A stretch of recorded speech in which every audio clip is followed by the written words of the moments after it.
Salute, man. It's your guy, man. We here. We with another one, man. Today we talking about, man, everybody's favorite guy, right? George Floyd, man. It's been 5 years since George Floyd's death. And I know I'm gonna get a lot of hate for this, man. You know what I'm saying? But I don't even care. But he ended up being a martyr to the system, man. You know what I'm saying? And though I don't think this is the guy that black people would have necessarily chose to be a representation of police brutality. There's no perfect victims out here in this world, man. And he was the guy that we got, and it's pretty sad, bro. It's really sad to see, you know what I'm saying, how his legacy, his death, you know what I'm saying, it's been, you know what I'm saying, nothing. I mean, it's been tarnished as far as his legacy, even though you can say some of that shit is warranted. I mean, he was a criminal at a point in his life, so judgment can come from that, right? But at the same time, his death seemed like it was going to make a lot of changes happen, right? At a point in time in 2020, man, we were seeing a lot of changes. Really, like America radically changed in the 2020s, right? And to see how much we've regressed in a matter of a couple of years, man, it's just wild, right? It's some of the disheartening things that you ever see, man, right? But we gonna let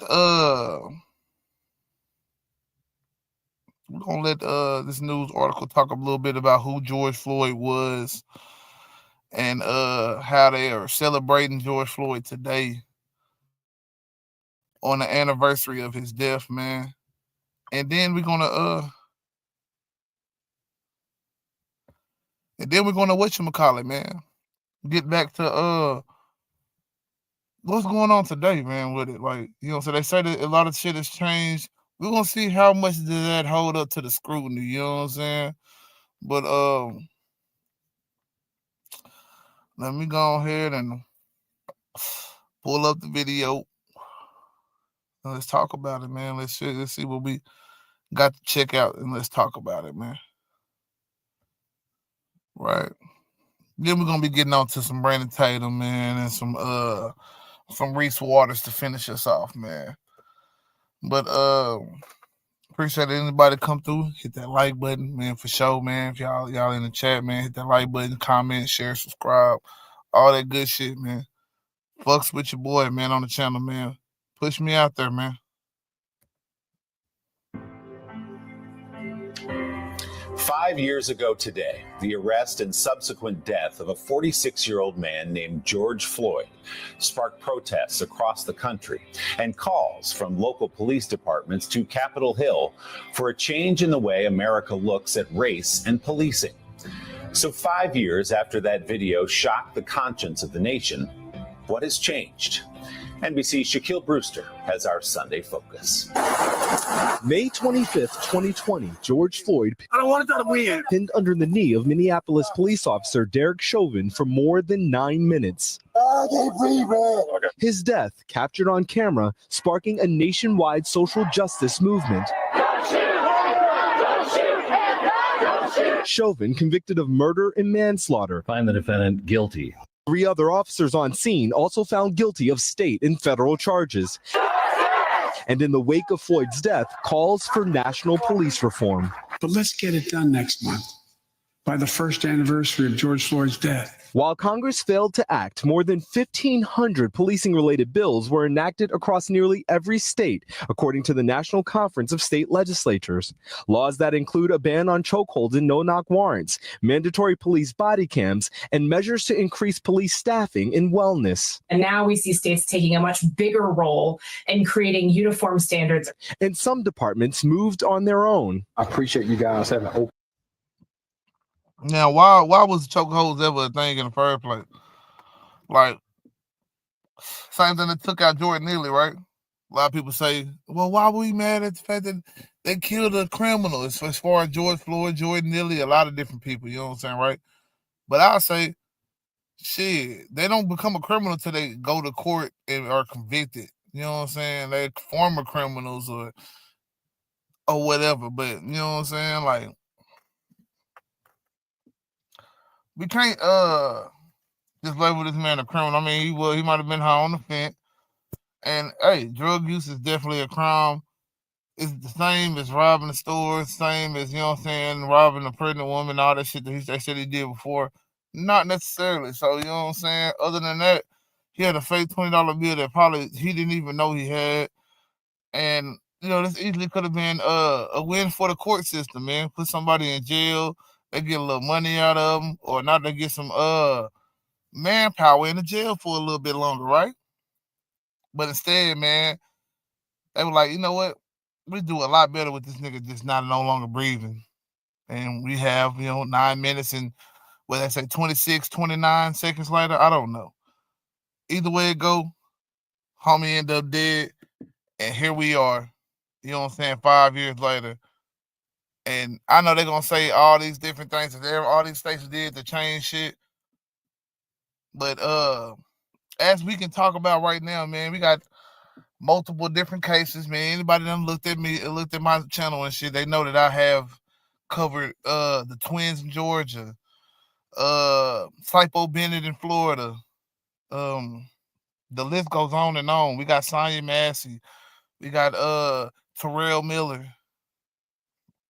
and it just goes on and on, man. I forgot was it Roger Fortson in Florida. We got many people that's just dying out here, bro. There's really so many names you really can't get them all down, bro. You really can't get them all down, man. Supreme Court just ruled in the favor of the family of what's his name, Ashton Gentry, dude up out of I don't know if that was in San Antonio or something like that, where the court just ruled 9-0 in his favor in favor of the Fourth Amendment, man. That you have to, you know what I'm saying, disclose the whole thing of situations, man. I might need to go to that video next, man. But you know what I'm saying? That was a very important case, man. Ashton Gentry, man. You know what I'm saying? And I don't know. I forgot the Officer Felix. You know what I'm saying? Something like that. Officer Felix something, man. But I want to say that was out of San Antonio, Texas, man. And Supreme Court ruled in favor of strengthening our Fourth Amendment powers, man. By now when at first they used to only, you know what I'm saying, go by the immediate circumstances that led up to the murder, you know what I'm saying, of individual. Now they can go back, you know what I'm saying, more and include more time. Look at how the situation got to that event and not just what immediately transpired. And that's very important because a lot of times police officers antagonize a lot of people and then wait for them to react in order for them to make their moves. And though some people are smarter than others, of course, and won't let themselves be antagonized, not all the times will we have the most cool, level-headed person dealing with the police. And I don't think that being a hothead should give you grounds for death, right? I don't think anybody would want that, right? But man, let's go. Let's continue, man. Open minds with respect to this training. More than 400 agencies signing up for peer intervention training, with officers taught how to police their own. It's not only about the intervention, it's also about being willing to accept it. Those are the two biggest parts. Not only willing to step up and say, hey, I got this, but then somebody willing to say, you're right, let me take a step back. While the Detroit Police Department launched a unit fully dedicated to responding to mental health crisis calls, with specialized officers carrying less lethal weapons and partnering with a behavioral health specialist. What has been the impact you've seen this unit have? Public trust, confidence in our department, that citizens feel free to call 911 when a person is in crisis. Also, the fact that potential volatile situations are resolved without having to use force or a loss of life. But despite local changes, police killings have remained stubbornly high. and the political momentum for reform since 2020 has flipped. This past week, the Trump Justice Department moved to cancel police reform settlements in Minneapolis, as well as Louisville, the site of the fatal police shooting of Breonna Taylor during a botched raid. She is down at the end of the hall. Both departments accused of discriminating and using excessive force against Black people. Former Minneapolis Police Chief Madera Arredondo says the Trump administration's reversals are a big mistake. Sadly, I think it's going to hurt both departments and communities. Calling the reforms made since Floyd's murder a work in progress. But all of that pales in comparison if you don't make sure you're bringing on people with character. And that. Yeah, let's go and pause there for a minute and go over here to this case that I was talking about, man. And I know I was saying Ashton Gentry instead of you know what I'm saying? I don't know what the fucking nigga name was, but yeah, that's the football player, Ashton Gentry. So in a new decision, the U.S. Supreme Court has just ruled 9-0 in a case that involved the Fourth Amendment to the U.S. Constitution. This unanimous decision from the court, it was in favor of a woman who lost her son when a police officer killed that son during a traffic stop. Now, the story itself obviously comes with a lot of nuance, but the key takeaway is that the American citizen in this particular case, she prevailed against the state, and therefore, this unanimous Supreme Court decision expands all of our rights under the Fourth Amendment. But funny enough, the specifics of this case, they might not make that a universally good thing because it might make the job of a police officer that much more difficult and dangerous. But in order to explain what that means, I need to go through the details of this case together with you. 9 years ago, on April 28th, 2016, at approximately 2:45 in the afternoon, an incident took place over in Harris County, Texas. Harris County, man. And they didn't get a names. But man. Well, let's get right into it. I'm already recording. Because I mean, there's plenty of court cases, of course, that have a lot of implications. Yeah, them blocking some of the Venezuelans' access to the they due process and shit. You know what I'm saying? He can finally start deporting some of those Venezuelans he's been wanting to deport because the Supreme Court lifted they block that they had on them. That's big. You know what I'm saying? So far they've ruled, you know what I'm saying, pretty favorably. I think in most American people's more interest in like the birthright citizenship cases so far, shit like that. But yeah, man, all it takes is that one ruling, man, and ain't no telling what happens from there, man. And that's very dangerous. And that's what we were just talking about, you know, literally George Floyd, man. 5 years ago, you had people ready to, you know what I'm saying, put black squares on their pictures and, you know what I'm saying, get rid of Aunt Jemima syrup and all that shit, man. And now, you know, it's black fatigue. You know what I'm saying? It's black fatigue and shit, man. It's all this type of shit, man. When, you know, black fatigue is actually, you know what I'm saying, black people's fatigue for, you know, the racist systems that has been bestowed on us for many years. And let me not get it twisted and not say that a lot of niggas use that shit as a crutch. You know what I'm saying? They do. It doesn't change the fact that those systemic issues are out there. You don't have to make that shit that you're above all and be all of your life, of course. But let's stop pretending that those issues are not out there. When we still continually to this day having to deal with court cases and people dying, people getting murdered, getting killed, all type of different shit. You know what I'm saying? It's not always just black people killing each other, of course. You know what I'm saying? It's not always white people killing black people. You know what I'm saying? But when we highlight, hey, this is some fucked up shit that's happening, don't tell me about everything else that's happening. When y'all want to talk about that shit when it's literally happening. We don't want to talk about, I forgot what was that, Gilmer man, not too far from me, man, just chopped up his fucking wife with an axe. Literally. This just happened a couple of days ago. You know what I'm saying? Yeah, but we want to talk about, you know what I'm saying? Oh, one that happened here. You know what I'm saying? A good dude, basketball player, good dude, lost his life to gun violence. Look at what y'all always do. But we don't point out how everybody else always doing the shit that they doing and they coaches and shit. And we ain't highlighting the worst of the worst and saying, look at white people. look at Hispanic people. Look at even though Hispanic people do have to face the brunt of that shit through, you know what I'm saying, white supremacy and even niggas, you know what I'm saying? Because I feel like everybody buy into the stereotypes and the what you call it, you know what I'm saying? Yeah, just really stereotypes and prejudices. We buy into that shit a lot of times just for the fuck of it.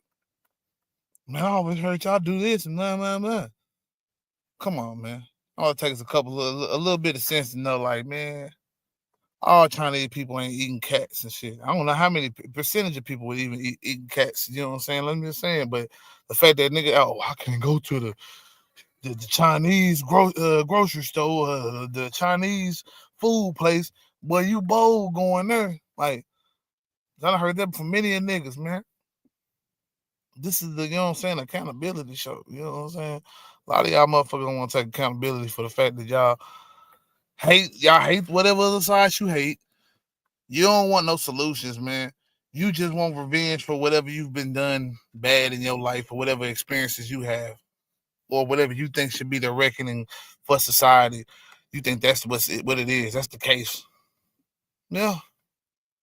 There ain't no whole bunch of, you know what I'm saying? There ain't a whole bunch of like self-accountability. What did I do to cause some of these issues and problems in my life? For a lot of people, the whole internet is full of people trying to blame somebody, man. And I ain't necessarily saying we got to blame somebody. The people, we the people are a big problem for what we see on our TV screens, what we see in our society, what we see these young niggas doing. So I'm just tired of everybody trying to look at the situation and look at this motherfucker, look at that motherfucker. Why they ain't doing this right? Why they ain't doing that right? Why we ain't doing shit right, man? That's the question. That's the question we need to ask ourselves. But yeah, man. Finna go over here. We're gonna look at some good old Officer Tatum, man. The good old boy for society, man, that they always use, you know what I'm saying, your own people, man, to, you know what I'm saying, like denigrate you the most. And that's really, you know what I'm saying, all people like Brandon Tatum is. But that's what they're there for, man. They're here to, you know what I'm saying, like give the validation to the white supremacists that they need to keep doing what they're doing. And I'm not saying that black people are above reproach. You can't criticize us and shit like that, but like you can't name one time Brandon Tatum ever said anything good about niggas, black folks in general. Like I can't name it. Tom Coon sellouts. We get shamed for marrying white women or whatever the case may be. So Look, I feel like it's a slight minority of us. Even the most qualified, educated people want to dabble into ninjatry. It's not a lot of us saying it. And the ones that say it, we get caught up with Tom Coon sellouts. We get shamed for marrying white women or whatever the case may be. So I feel like it's a slight minority of us that are with it. Unfortunately, 51% is probably need to get on board.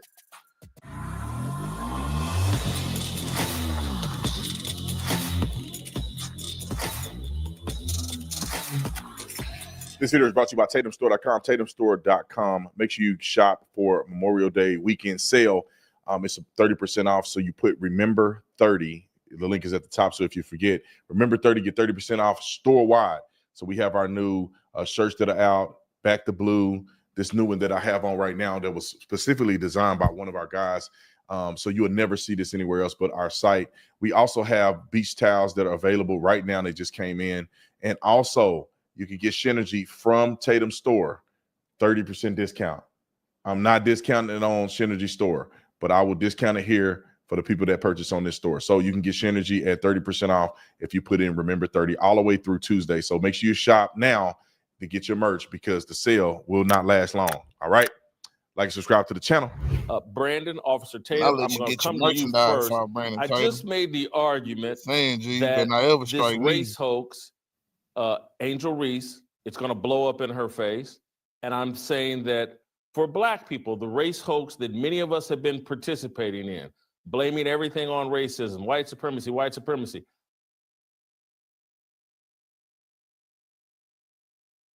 I was on mute. You gotta pause that real quick, man. Like, that's what I don't like, is the fact that it's one thing to, you know what I'm saying, say that racism isn't affecting somebody in a certain level or way or whatever, but the damn right call it a hoax is disrespectful to yourself, nigga, because you know you facing it. You know what I'm saying? Boy, listen, you could just look at Jason Whitlock and know he done been shut out of many doors, and they do it so nicely. You know what I'm saying? But yeah, you don't wonder why, man. You're just as smart as the rest of the motherfuckers, right? All that shit, man. Yeah, goofy shit, bro. But damn, bro, I just hate when they, you know what I'm saying, when they want to try to act like let's dismiss racism altogether. Like it's nothing. It's nothing. Come on, man. But then at the same time, they'll sit there and tell you how white people are the most discriminated against. So is racism real or not? But all right, man, let's continue. I think it's blowing up in our face right now with the whole black fatigue deal and just a weariness and a tiredness of white people finally being like, hey, I've had enough. Do you think the race hoax, this 50, 60 years of blaming everything on racism, is that there's going to be dire consequences for black people if we don't put an end to it? Yeah, thanks for having me on, Jason. 1,000% it will be. And I think it's not just a fatigue from white people. I think other black people that are reasonable, functional adults are, every time you turn around, they're blaming race on things that obviously have nothing to do with race. Angel Reese and Caitlin Clark is not a race thing. Caitlin Clark is a baller. Angel Reese is nowhere near as good as Caitlin Clark, and her attitude is poor, right? You look on her social media, she's dressing like she a stripper. I mean, she has no decorum. She's not a professional. She's not mature. She has this ghetto mentality and attitude that is not receptive in the WNBA when it comes to ratings and how they're going to grow and be successful, all of those things. And we've seen the fallout with that Shiloh lady who said the N-word to a kid, which I think she's a complete idiot for doing it. But I think what it does is it speaks to the issues of people being sick of the hypocrisy. You know, you have Carmelo Anthony stabbing a white kid in the chest and getting $500,000, and people are in the comments on the GoFundMe saying that's what he get. They've been doing this to us. Well, that's the point, though. I mean, it's fucked up. But you got to understand, many of people dying in the black community through mysterious circumstances, cops, whatever it might be. Yeah, we have our shit we going on. We have going on as well. But when you know those situations usually get somebody locked up, somebody going to jail, and then you got these other ones where, you know, shit, this motherfucker get off, get less of time. You got motherfuckers going to go give them hugs and shit in the Bible and shit, knowing they ain't finna serve they all that time, knowing that this is so many times that, you know what I'm saying, people done got off on that shit. Cause like literally, bro, it was a point in time that you wouldn't get no arrest for shooting a black person. It was automatically assumed that they were just this hardened criminal. There's no way it was an innocent person there. So I think people gotta like wake up to the fact that like this shit has been going on for a long time. Man, it was I don't know. I think he was an African man. That man was shot like damn near 100 times, or like 40 sometimes, man, in New York in 1999. Like this shit has been happening.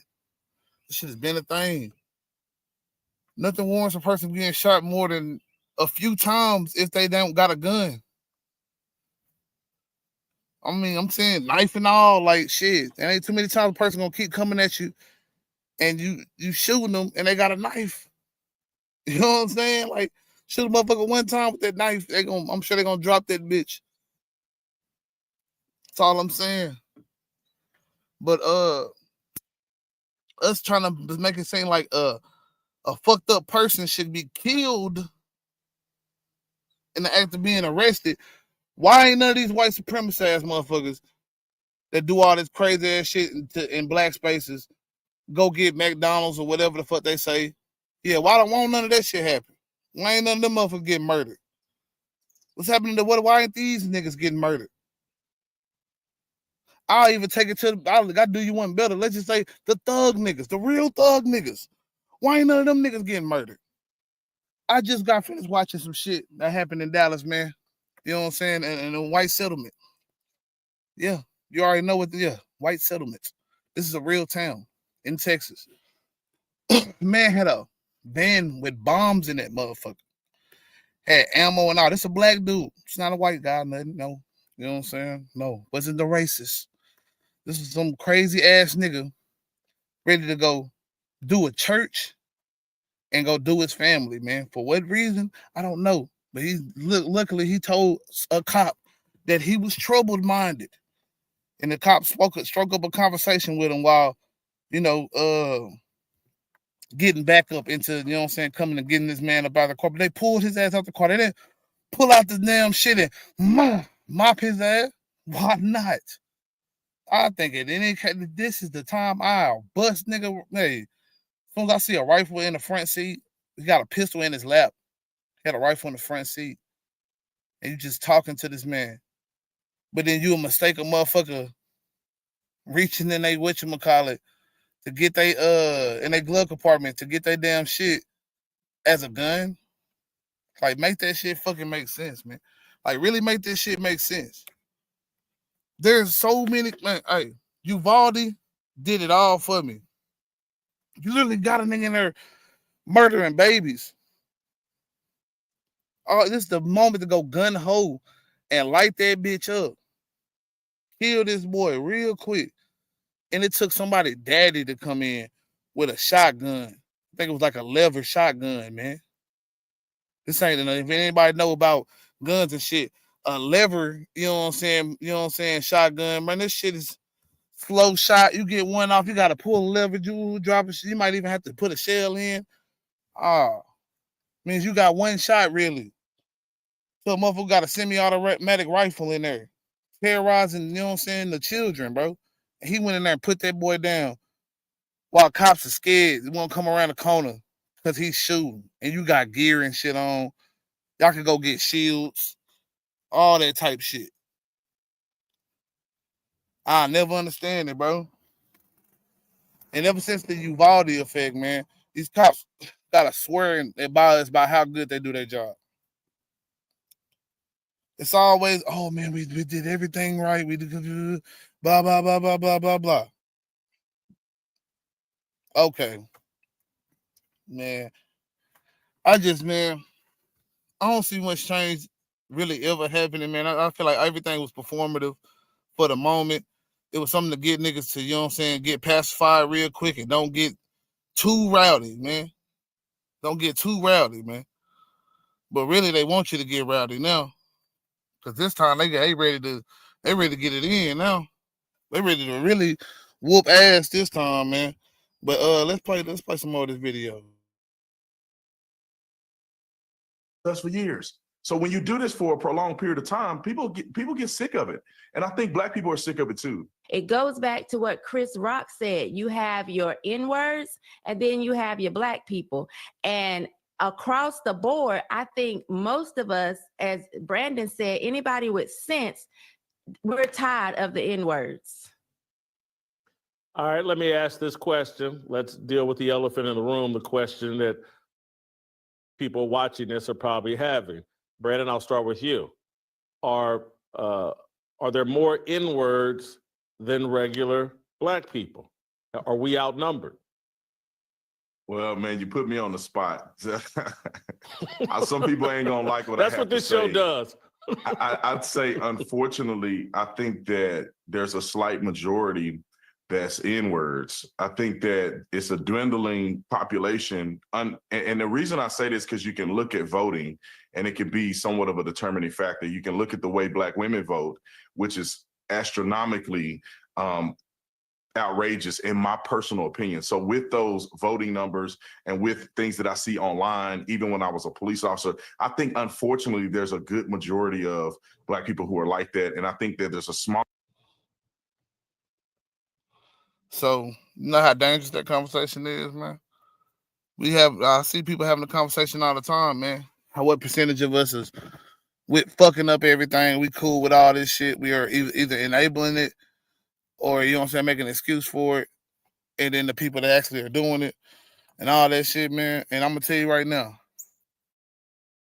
The more and more you try to put your people into this whole, oh yeah, man, this percentage of us aren't be able to be saved. That's how many they can kill. That's how they looking at it, bro. Like, oh, they don't give a fuck about this group they self. All they got to do is get validation from the group. We don't give a fuck about them, man. Yeah, ooh. If you really didn't give a fuck about them, go. Why didn't you do it? Why you out here trying to, you know what I'm saying? Give these motherfuckers some type of ammunition on how they can, you know what I'm saying, execute and, you know what I'm saying, eradicate us, bro. That shit don't make no damn sense, bro. And people don't understand that shit, boy. They changed it into race because we running a race, motherfucker. It's about resources and who gonna have them and who not. Better start understanding, bro. Like to play this much into this other side with this shit, man. I'm not saying black people ain't got their flaws. That we definitely got our flaws, but this is too much of playing a narrative, bro. Because we all know it's a very small percentage of the population fucking it up for everybody, bro. That's white, black, and everybody's shit. But we tend to only judge black people for their shit. Look at what y'all got going on over there. When I could go through article, go through motherfucking me, all this shit with shit that that white people have done just in my area, just out here in East Texas where I reside. And that's not gonna give you that's nothing compared to the rest of the world, of course. So that's all I'm saying. Like I'm tired of motherfuckers trying to make this a race thing when it's just it's a lot. It's like an evil thing. It's a bad thing. It's something, man. Some people get drawn to crime for whatever reason. Some people do fucked up shit for whatever reason, but don't try to make it. Oh, this race is more prone to that. That's propaganda. Don't play that. Don't play them games with me. And that's what I see a lot on the internet. And they like to joke that shit only on the niggas. Put it only on the niggas, bro. Even though the white man has been far fucking more violent than I've ever been on this planet, man. Many of them. Shit. So I don't do that, man. And I ain't saying, oh, you know what I'm saying, let's go blame all white people and this, that, and the third, man. I'm just saying, man, like we all focused. We living in a place that's conquered by white people. So however our attitudes are right now, it was influenced by those people that conquered this shit. Let's not get this shit twisted, man. Like black people conquered this shit and we set the rules and then this is what happening, bro. Nah, bro. Nigga, we only been able to be so self-sufficient as we are right now in the last 50, 60 years. And I really can't even give us that. Cause I'll tell you right now, this shit did not end in no civil rights, bro. Civil rights and shit did not end shit. There's always been strategic ways of, you know what I'm saying, figuring out how to keep wealth out of the hands of black people in this country. That's not something that can be denied. This has been proven fact. If y'all go back and watch my Cost of Racism, I'll break down how much white people had to spend to, you know what I'm saying, keep us in, you know what I'm saying, shackles and chains, and how much they had to lose. As much as far as us too, what we had to lose. It's just facts.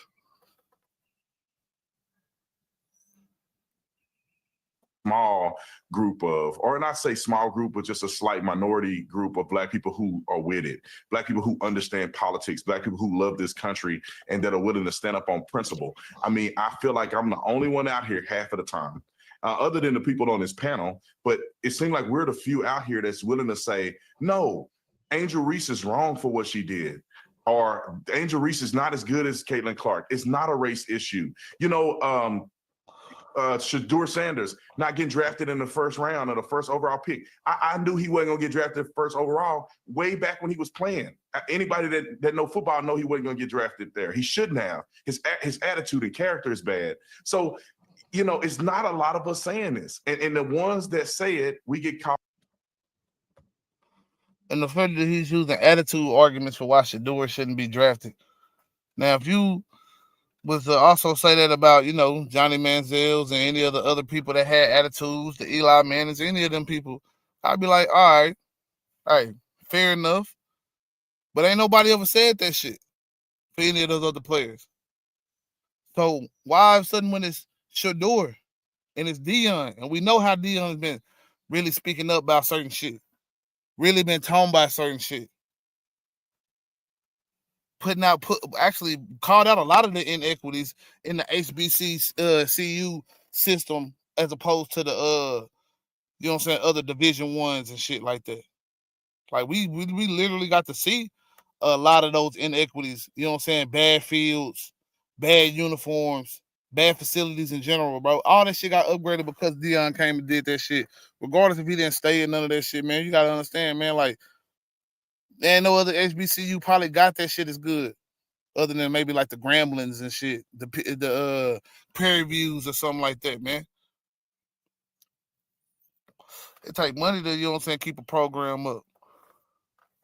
And Dion showing you like, hey, shit, these programs ain't got nowhere near the money to bring out and breed class athletes like the rest of these other schools, man.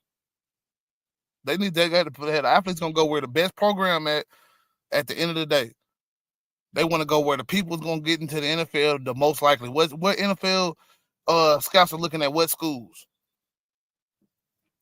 And that only can happen through you know what I'm saying, good facilities and shit like that. It's a certain number of schools right now. You know what I'm saying? I'm talking about really, you know, just the main Division Ones, the main conferences.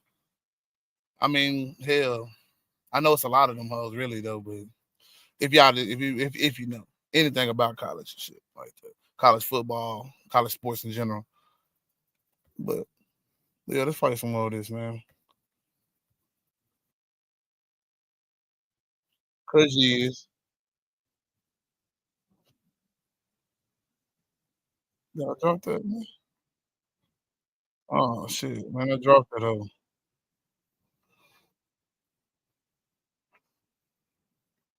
Explain why, Brandon. I want you to respond to this.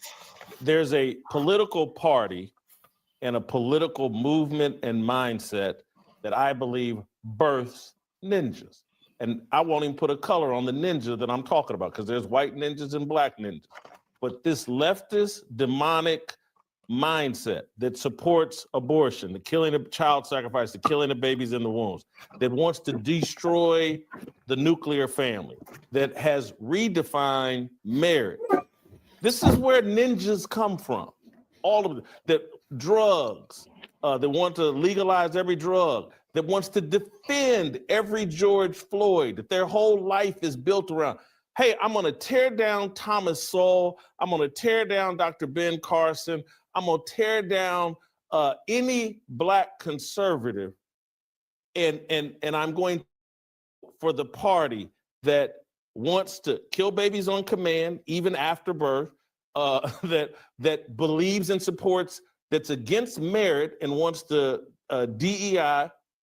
This is where ninjas are born. These are the families that create ninjas. So whether they're ninjas or not, they're creating other ninjas with their mindset and what they support. And so for me, there's more ninjas than Negroes based off of how we vote. And I know I've only voted one time. I'm not a big believer in voting and all of that. But the people that support this particular party that is demonic and at the root of every pathology that is damaging black people, they're ninja creators. And so I think if they vote at a 90% clip for a political movement that is destroying the nuclear family, destroying black kids, defending George Floyd and making George Floyd an icon, ninja creators create ninjas, and we got more ninja creators than we got the other. Brandon, your response to that? Well, I'm hoping that one day. First off, we corrected that arrest was not the left manipulating anybody in any way, shape, or form. It was just the act of just sitting there while niggas screaming he can't breathe and just kneeing on him for 9 minutes, bro. 9.5 minutes, damn near 10 minutes. That's what it was, bro. That was it. Anybody that can't see that, you just heartless. I don't give a fuck, bro. It's just you. It's you. Don't give a fuck what he was on. Give a fuck what he was doing. If he was on something, that's even more reason why he needs to be in medical care, right? restrain him, put him in medical care. He died in his restraints. Hey, at least nobody was literally kneeling on him. You have a better case for trying to do the right thing as opposed to what happened, right? Excuse the cars, man. I'm gonna open up the door, hopped out. But let's continue. That we can find a solution to the problem. Unfortunately, I almost believe that it's like a Titanic situation, meaning that the community's reputation is drowning fast. And the people who want to recover can jump off that boat, get to the lifeboat, and get to safety, because I don't know if it's a way to recover it. My daddy used to tell me that when he was in high school, because he made straight A's and he was on the football, they used to play sideline kill back in the day where they tackle on the street. And he said he was one of the prominent players. They picked him every time. And then the report cards come out. He made straight A's and B's, and they didn't want to pick him no more because he wanted to be like the white man. That was when my daddy was in high school. Then when I was in high school, the same thing. I used to be the one clowning people. I had a gold teeth in my mouth. And if you are articulate, you wear your pants around your waist. I'll give you an example. It's a guy named Chris Parham. I'll never forget Chris Parham. His dad was a preacher. He used to come to the school with his pants around his waist with a belt on, and he used to have to call his daddy sir. And we clown Chris Parham to no end. Chris Parham was a virgin. We clowned him to. You see the shit that he used, bro? He had to call his daddy sir, so you didn't? So how was you raised? That you was gold teethed out, pants sagging, looking down on the smart kids. But so because you were part of the problem, all of a sudden, you got to assume that most black people are? That's wild. Maybe most black people were when you were a youngster. Maybe that's the way they thought when you were younger. Don't try to put that on all black men. Brandon Tatum. Maybe you need to reevaluate yourself. Let me talk about more the discriminations and shit that you had, since you say that you hated white people at a point in time, right? A lot of people hated white people and shit like that. That was more, those words came out of your mouth. So I don't know, man. To no end. He don't get no girls. He got to say yes, sir, to his daddy. And what do you know? To be honest, that was what black people used to be like. It's being respectful to your father. It's coming and dressing up for success, going to school and getting an education, not having children out of wedlock. And we have completely fallen off the cliff. And Jason, you said it pretty clear, is the voting tells the full story. How on planet Earth are we the only people that are voting for a party that don't give a flying flip about us? We are literally becoming politically irrelevant. You give it one more or two more election cycles, then the Hispanic will be the majority minority. And therefore, the Democrats will pander to them and look no further to pander to black people. We are losing on both ends because Republicans don't need us to vote at all. They pretty much don't need us at all. Donald Trump won in a massive landslide, and like 97% of black women voted Democrat. I'm telling you, get these illegals, they start getting legal citizenship, they start having babies, the next generation come through, and black people can vote for Democrats at 100% and still lose an election by a landslide.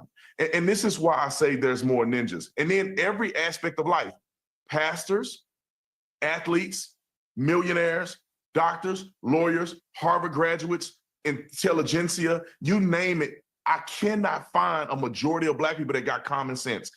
I was talking Ryan Clark the other day. He commented on my post. He was railing against RG3 for marrying a white woman, saying that he don't have the ability to talk about black issues because his wife is white. Yet Ryan Clark can talk about white issues and his wife is black. But Ryan Clark failed to mention, and he don't want to really make it public as much as he claimed he does, is that he had a baby with a white woman. I don't get the utter hypocrisy from the ninjas. That's why we have this issue right now, is because there's hypocrisy that's not checked. But I pray to God that one day, almost like a Martin Luther King speech,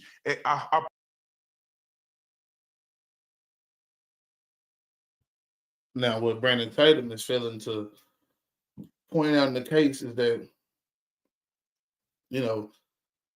Ryan Clark was not just going at RG3 for having a white wife. He was going at RG3 for propping up the fact that he had a white wife. And that being his only talking points when he was in social circles, comments on social media, these different things. He was saying that this is all that RG3 talked about. I don't see what was so hard to get about that, and why so many people was coming at Ryan Clark instead of RG3 and being like, well, why are you making so many comments about this white wife thing? Like, what's going on with that? Like, why do you feel so inclined to let us know about your white wife all the time? Because I've even noticed that he has done that before. And people have pointed it out before this ever became a big story, something that was happening. Hold on, man. I'm gonna have to get on my son's ass, man. But let's just be real, man. Gotta cut it out.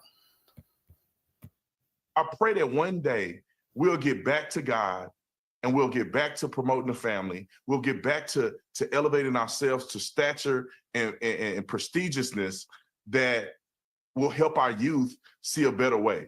I love Jalen Hurts. I've said from the way he handled Alabama and all that other stuff, that night I was like, this dude could be president of the United States. He's got that type of character. He comes from a good family. But like a lot of black men and just men in general, he's had his balls cut off and he worships women and he doesn't want to get crossways with women.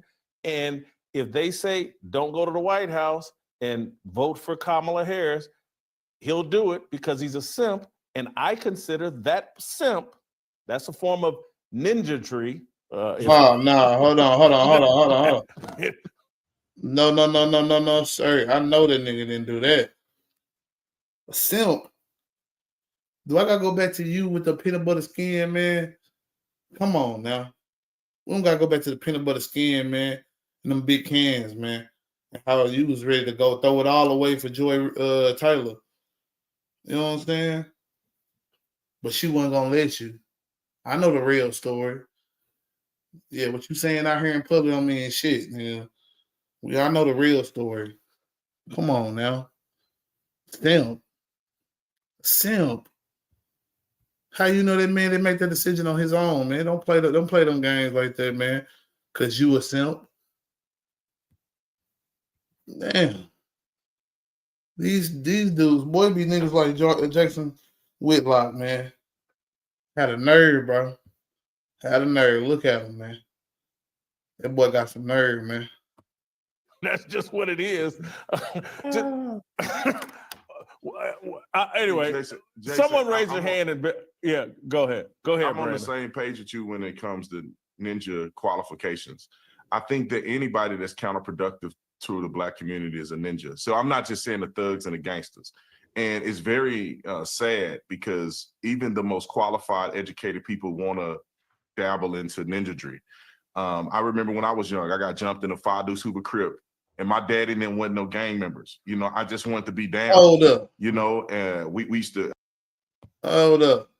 So not only this nigga a gang member too.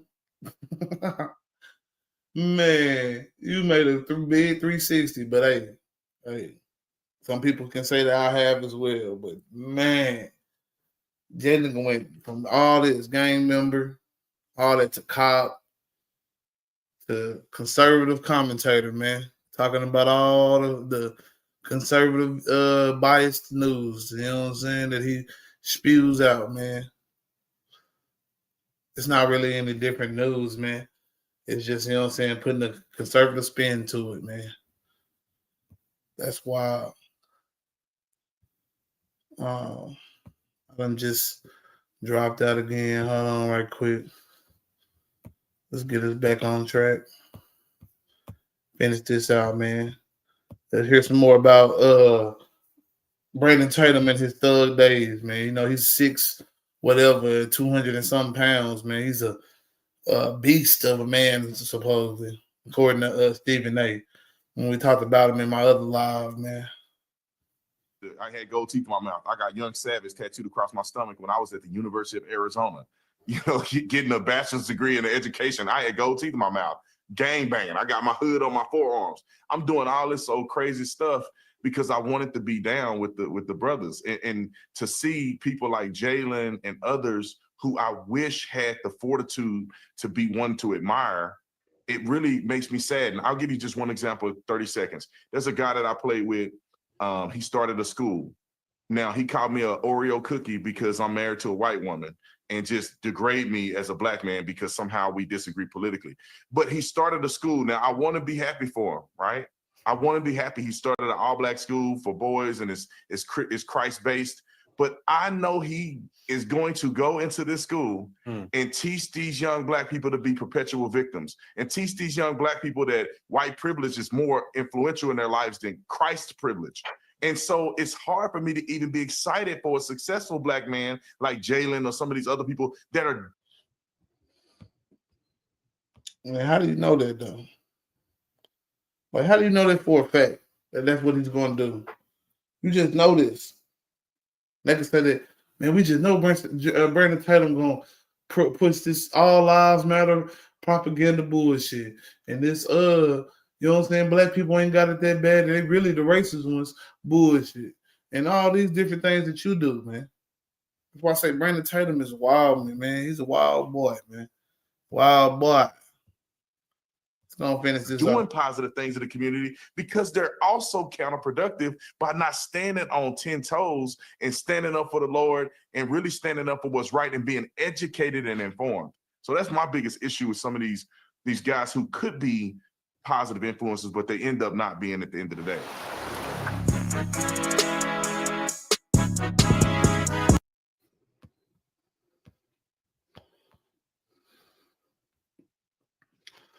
So yeah, we done got the perspectives right quick, man. I get it. I get it, man. Yeah, the Democratic Party is definitely not a party that I endorse over here on this side.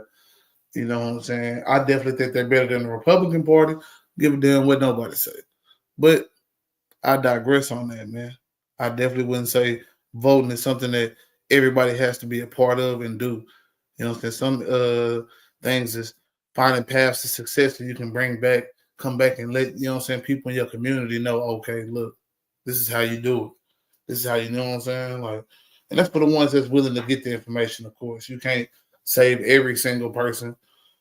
But if we all trying to reach back, you know what I'm saying, and teach one, you know what I'm saying? A lot of us will make it out, man. A lot of us will, you know what I'm saying, have better, you know what I'm saying, circumstances. And you just got to be willing to make those decisions on your own. Can't wait for a person to come bring you the knowledge, man. Sometimes you got to be an active seeker. Some of us don't have to be that. But I think all of us should strive to be that. Most definitely. Active seeker of knowledge, man. Don't let that shit pass you, man. Because everybody's not willing to take the time out to give you the game. If you don't go out there and get the game, it might hurt you in the long run, man. For real. Ain't nobody waiting. Ain't nobody waiting, man.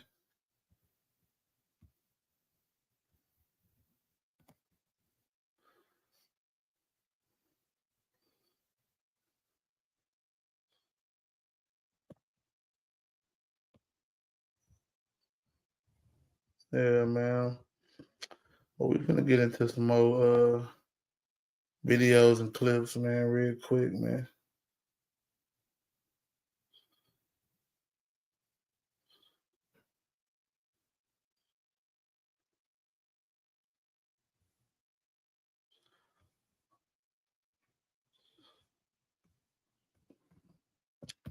Let me find this video real quick, and then we'll go from here. Because I really think we could have learned something from 2020, man. We could have really learned a lot from 2020. And I like how this woman breaks down how 2020 was very revolutionary in many fronts, many ways. And we kind of let the moment pass us by with propaganda that they feed us in order to have us thinking the way they want us to think.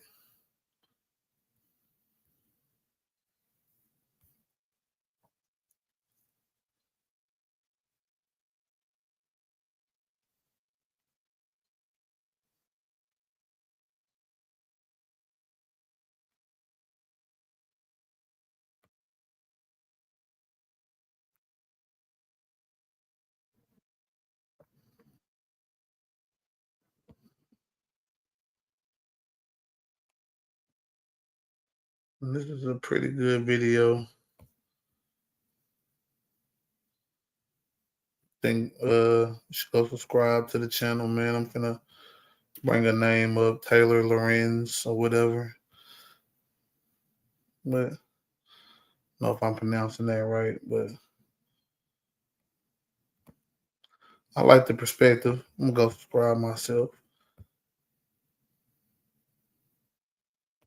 Subscribe on that, man.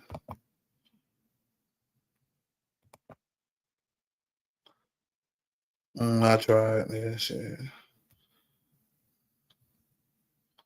Thousands and thousands of people are making the same plea. Yo, can somebody just do it? Can somebody, anybody, just do it? Somebody's got to do it. There has to be somebody out there that is willing to do it. Who's going to take the initiative to do it? We all know it needs to be done, and somebody needs to do it. If someone does it before the summertime, it's going to be like that one summer when everyone was playing Pokemon Go and everyone was a friend. Got to do it for the good of everybody. Do it, please. You know exactly what I'm talking about. Every minute counts. I'm not saying somebody should. Nobody should. I 100% dare you to name one thing that you hope happens in 2025.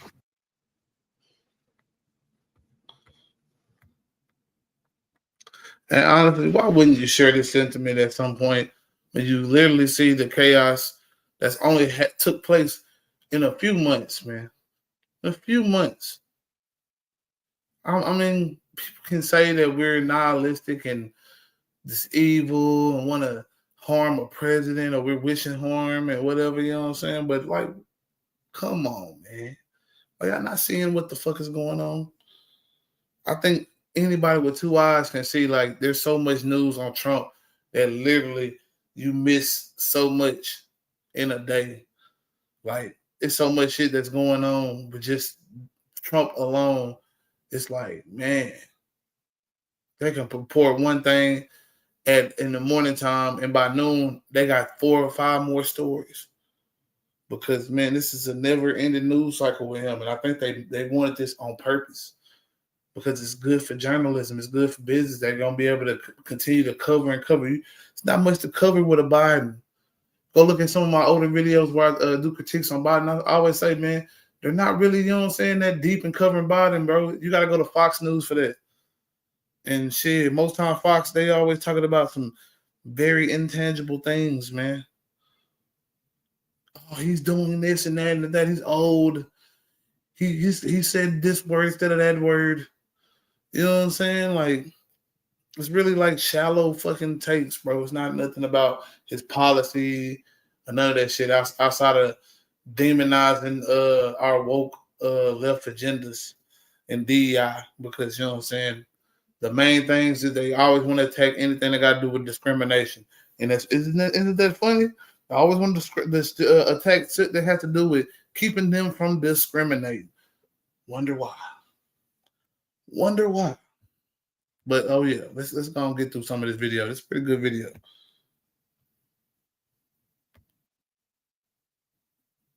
Nigga, come on. Oh yeah, I forgot this nigga don't say shit.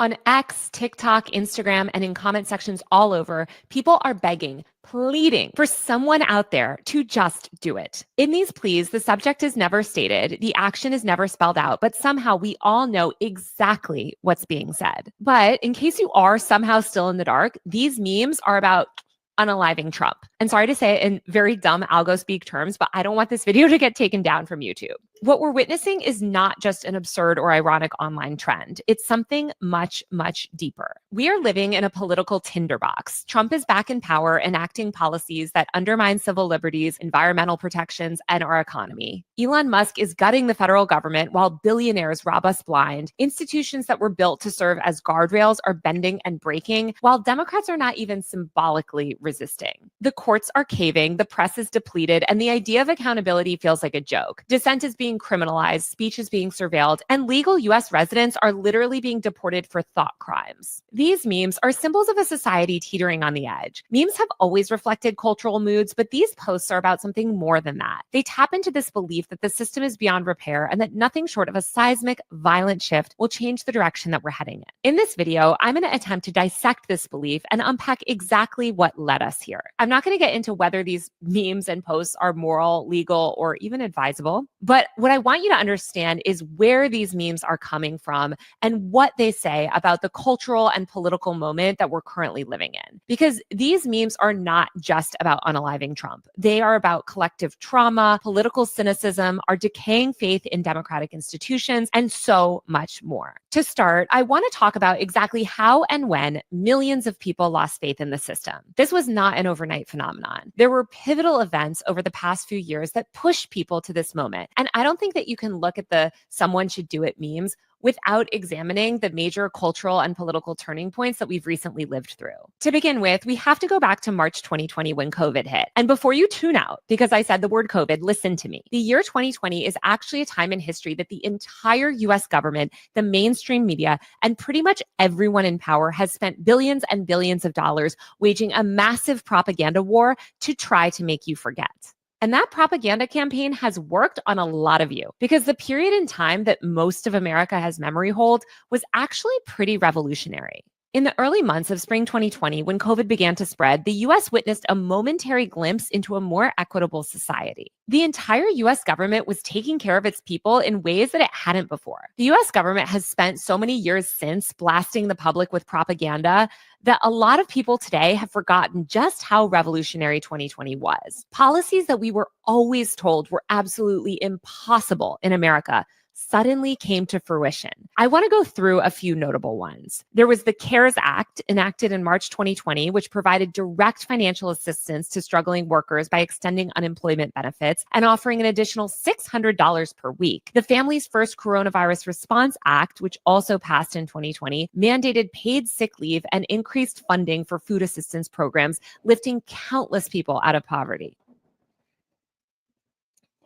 Now think about that. These are things that they've been asking for a while, just for the poor and the homeless.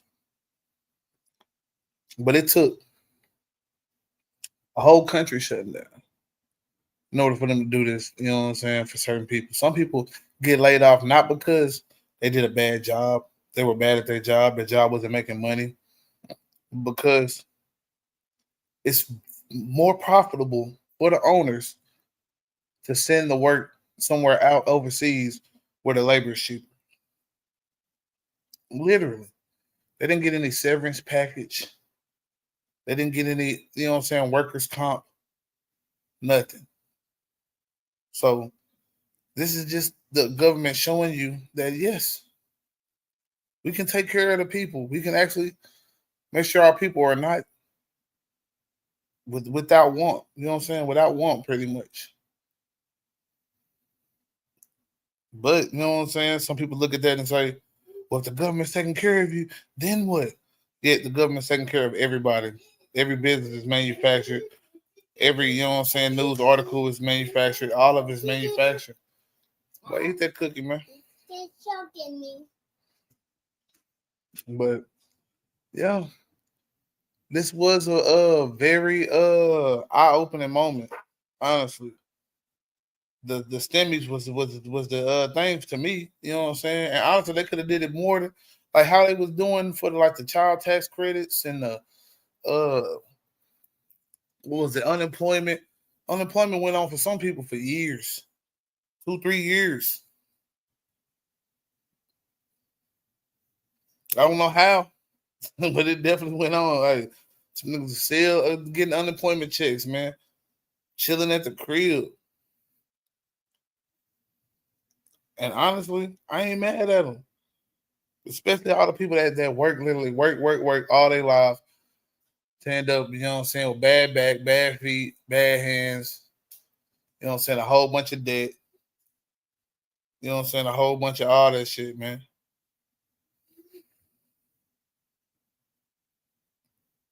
You didn't get no unemployment. You didn't get no none of that. I ain't saying everybody either, because of course everybody wasn't employed to get unemployment.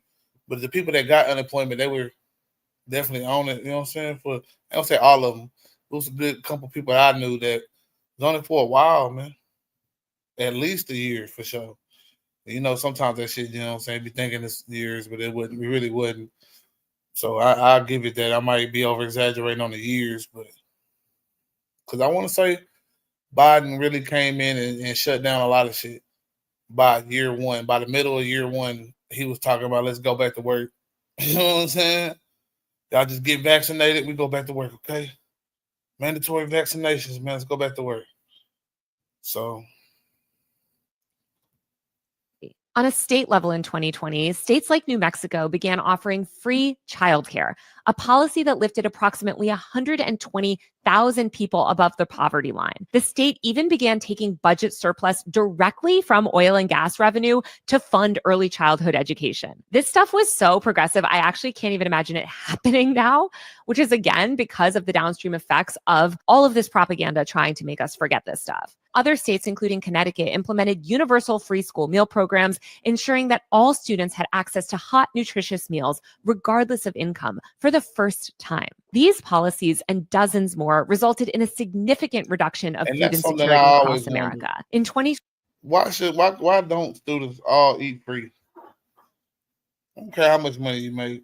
You know what I'm saying? Like, you stay in this thing and the property is whatever property taxes or whatever, you stay in a certain place and contributing in some kind of way to the property tax or value of that place.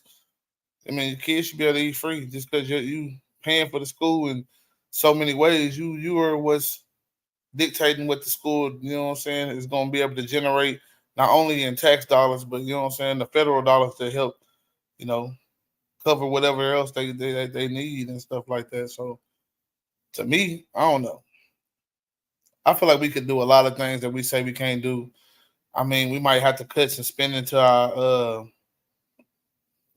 maybe defense budget, something like that. I don't know. It's probably all kind of different things we could cut. Of course, they want to cut all the what they call the social safety nets, from Social Security to Medicare, Medicaid, SNAP, the TANF, and the other things that hell I probably can't name that's definitely on the list. And I ain't gonna lie, I mean, yeah, we spend a lot of money in those areas. But also this is what's keeping a lot of people from literally begging in the street, man.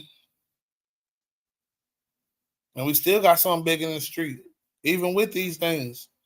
So I'm not saying that we should be taking care of everybody or whatever, but I also think that why allow people to stay homeless and not try to create some type of systems to help them get back on their feet?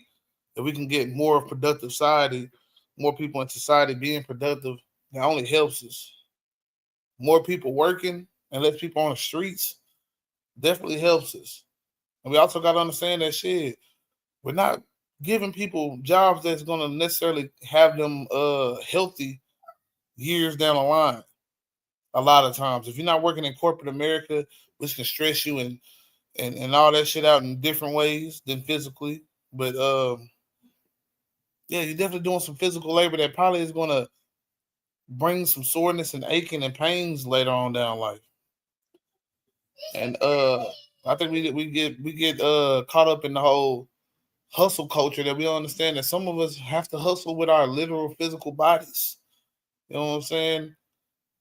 Tossing ties or whatever, coal mining. You know what I'm saying? Any of that stuff, man. Like construction, all that, man. Like some of the jobs that, you know what I'm saying, literally, you know what I'm saying, help make the America go round, but they're not they're thankless jobs, but they're not necessarily conducive to your health in the long run a lot of times. Especially if you have to literally be a laborer for years, decades. So 2020, SNAP benefits were increased and helped feed over 15 million young people. From 2020 to 2021, the expansion of food programs across the U.S. resulted in 2.4 million households no longer being food insecure. Wow. I can't explain how life-changing. I ain't never been a nigga got a whole bunch of, and it wasn't even really me, it was my wife. And I really shouldn't be probably talking about this the way, what country we living in now. Because they already getting to the point. They're going to probably, hold on, son. Where we going to get some type of, whatchamacallit, social credit system, I think. I think they gearing to it. In which everything you say on the internet and all that shit going to really matter. They're going to start doing that social credit like they do in China. I don't know. I heard somebody say it and it definitely made sense to me. I can't explain it how he explained it, but yeah, I can see it. But what I was going just like, yeah, whatever you say is definitely gonna matter these days, and how critical I am of Trump, this administration, and really the American system that as we see it right now. Yeah, I definitely could see myself having bad social credit. I'm just now trying to get my credit right. So I need to hurry up and get that shit right. Maybe that'll boost my social credit for sure. Either way.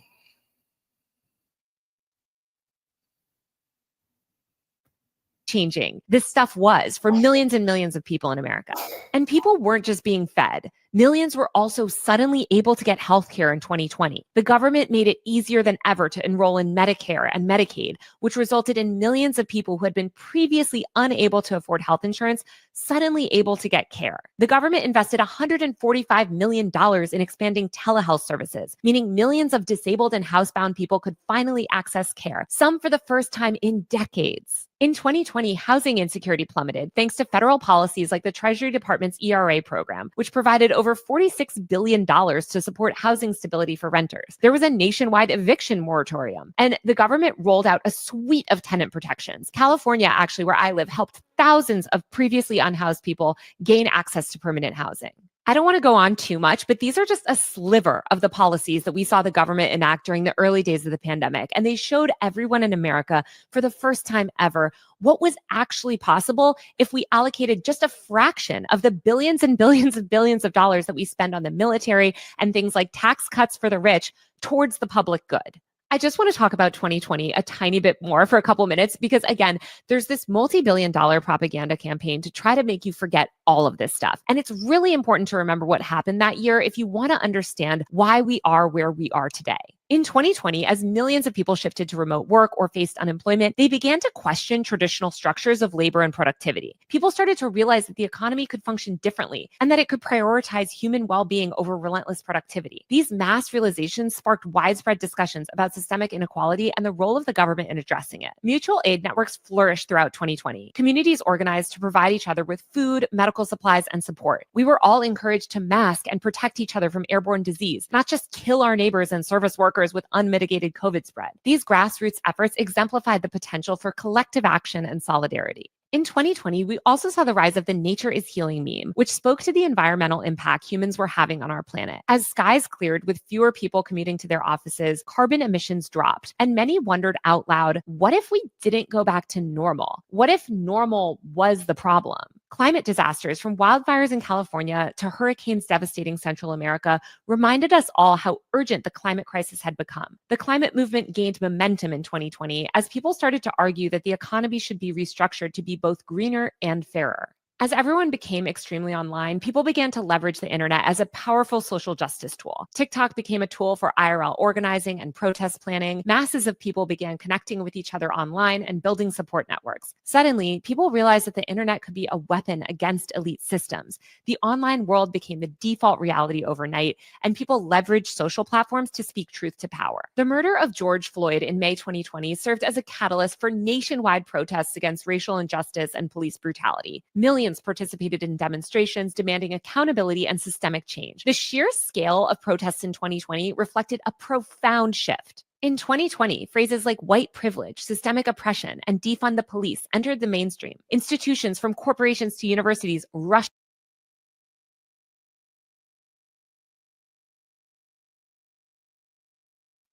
And that was the thing, man. These things had been talked about, been things that the left have always talked about. Thing is that we live in a country where we still confuse the left and liberals as one thing. So we tend to think that what liberals are thinking is what leftists are thinking. And that gets everything murkied up and confused. Some people say, it doesn't matter, all that shit's bad. Fucking communists. But guess what? You know what I'm saying? At the end of the day, unless you actually know what something is, you can't really say that it's a bad thing. And I still have failed to meet plenty of people here in stateside in our country that really know what communism is, really know what socialism is, really know what capitalism is. So, yeah, but these things were actually things that were talked about at a time like, 2020, man. Like, a lot of conversations were able to be had because people were fed up. Same thing as, can we call this white fatigue? How about that? This was white fatigue. You know what I'm saying? At its highest. We had white guilt speeches. You had white people going to kiss Israelites' feet and shit, pissing them off, right? So many white people were pissed off about them white folks kissing feet and shit, man. They was like, what the fuck? Just fucking it up for the whole race, Sally. Like, what are you doing? Fucking race traitor, bitch. You know what I'm saying? Like, for real, though. You know what I'm saying? But at the end of the day, everybody was on this whole, we see it now because of George Floyd, because of the video of George Floyd. Because at the time, a lot of police brutality cases were being highlighted. And they didn't have, that's why I think I'll say that they didn't have, but there was very much an emphasis on the actual facts at hand as opposed to the smear campaigns that usually we get. And we're still getting to this day, but there was definitely smear campaigns during those times as well. The stories are out there, AK Nation, many of people, hell, even what's the name? Chaotic Truth. A lot of the motherfuckers talk about some of these cases and definitely be more on the side of the police on them. And depends on the case though, of course. But at the same time, like, I remember Breonna Taylor being a controversial case because people believe that Breonna Taylor was a drug dealer or fucking with a drug dealer. What's the boy name? Aubrey, something Aubrey or something like Ahmaud Aubrey. You know what I'm saying? And oh yeah, he was in a place he wasn't supposed to be and all that shit, even though they chased him down and murdered him. Literally. You know what I'm saying? But yeah, bro. If you really think about it though, there's not a case that you can name that white people or some people haven't turned around to make it like, well, what did the nigga do? What that nigga do, man? Come on, we know he did something. He wasn't complying, for damn sure. So let's be honest, man. They will always do that shit, no matter what. And I think it's got to a point where there's no point in trying to prove it to them because they don't give a fuck. They don't care. They'll turn around and tell you that Kyle Rittenhouse was just completely innocent. Like, he didn't go across state lines with this rifle as a 17-year-old looking for trouble. Not saying that he wasn't defending himself when the time be it, because I definitely believe he was defending himself in the court of law. It proved it. I mean, he's literally being chased down. But at the same time, being out there as a counter protester is going to bring people antagonizing, especially with a rifle. Now, why they decided to run up on a nigga with a rifle? Your guess is good as mine. Because that's something I wouldn't do. Give a damn how young they look, how impressionable they look. Just some things you don't do. But even in that case, all the white guys, they end up charging, like, for attacking them later on. Black guy got the most time. I wonder why. I mean, I'm not trying to make it, but let's be real, man. Black guy got the most time out of that. And it's anecdotal because it's just one case. It's not like black people don't necessarily get time off, get out on cash bails like they say in New York City and all that shit like that, right? You know what I'm saying? Chicago, shit like that, right? But at the same time, you look at how many white people getting off of whatever the same shit. Like, you know what I'm saying? Not necessarily shooting up the streets, but beating on their wife. You know what I'm saying? All that shit like that. Like, I mean, they're benefiting from the same cash bail system, you know what I'm saying? And shit like that. And I hate that we want to always point out what niggas is, you know what I'm saying, doing with shit. Like, even when it came to food stamps and all that shit like that. You know what I'm saying? A lot of people like, so look, the black people just want to get on welfare. They was the videos talking about how they got all the welfare and all this different stuff. Just want the government to take care of them.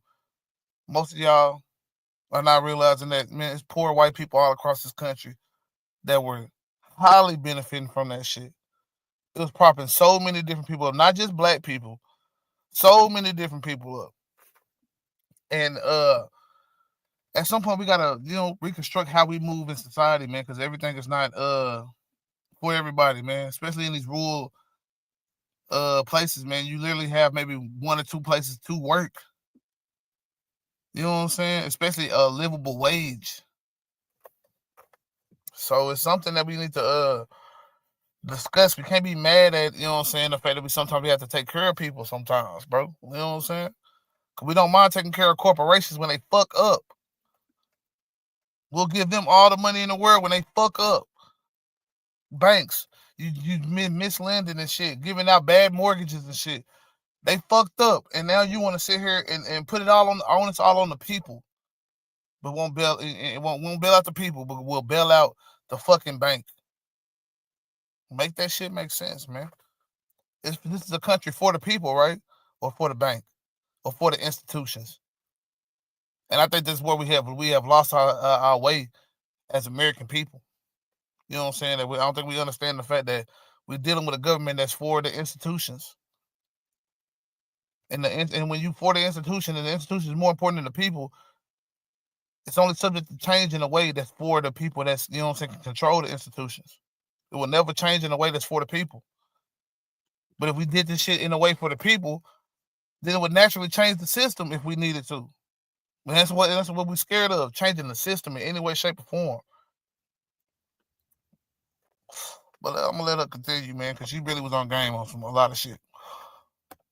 Rushed to acknowledge their role in perpetuating injustice. A lot of it was performative, but some of it was real. Again, in 2020, for the first time, millions of people began questioning the legitimacy of systems that were long seen as unchangeable. Why is healthcare tied to employment? Why do billionaires exist in a world where children go hungry? Why do we spend more on police and prisons than on schools and housing? 2020 marked a turning point, a realization that the world as it wasn't working for most people, and that another better world was possible, one where people are valued more than profits. Millions of people began to see clearly what had been hidden in plain sight for decades. Of course, not everyone embraced this moment. The backlash was real and predictable. The term woke was treated like a slur in some circles and a way to dismiss the very real empathy and awareness that defined this era. But the pushback only confirmed that a major power shift was underway. People were finally beginning to seek systemic change, but then the boot came down hard. Biden was elected that fall and began working overtime to dismantle the social safety net that had expanded in 2020. This is when we saw the beginning of the disenchantment that would ultimately result in these assassination memes. Immediately after taking office, Biden falsely declared the pandemic over in order to force people back to work. Officials began blasting the public with far-right propaganda on COVID, lying to them about the disease,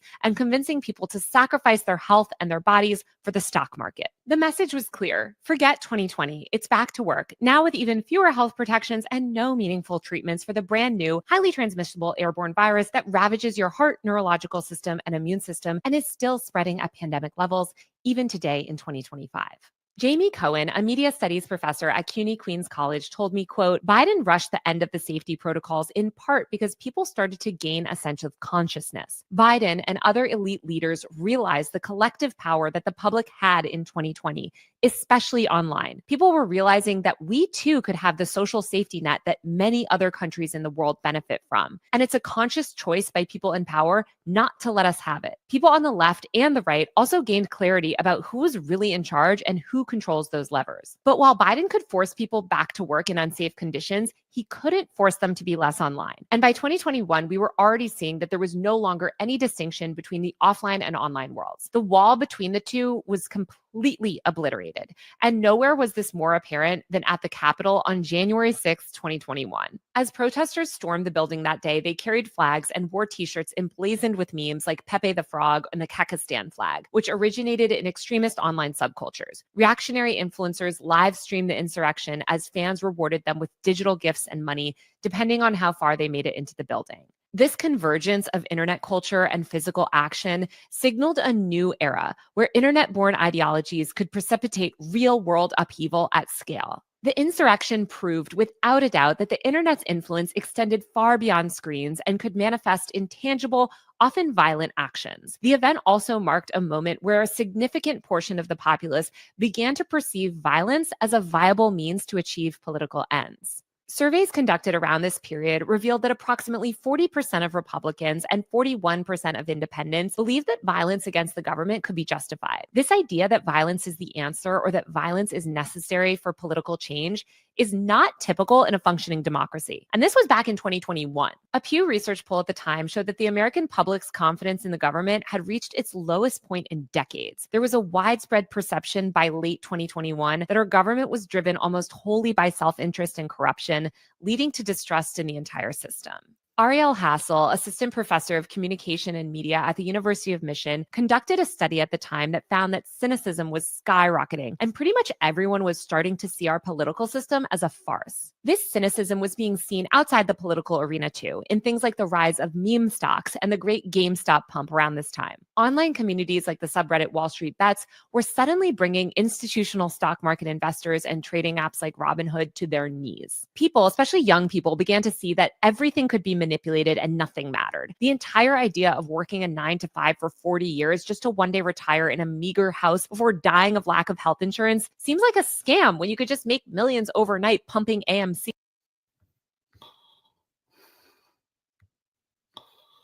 I mean, this shit has been a thing. I guess every generation sees certain situations differently. Like the housing market crash. A lot of people made a lot of money off that shit.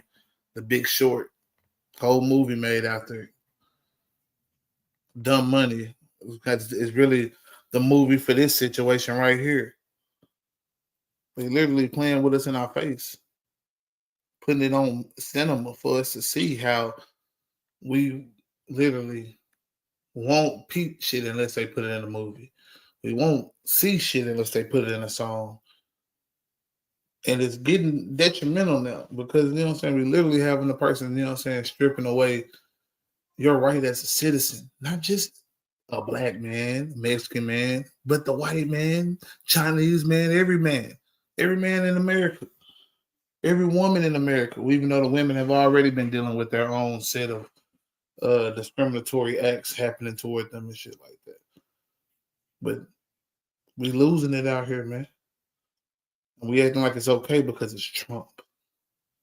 If Joe Biden was doing any of this shit that's happening right now, oh, God be me, boy. It'd be so many people saying so much shit right now. They'd be going crazy.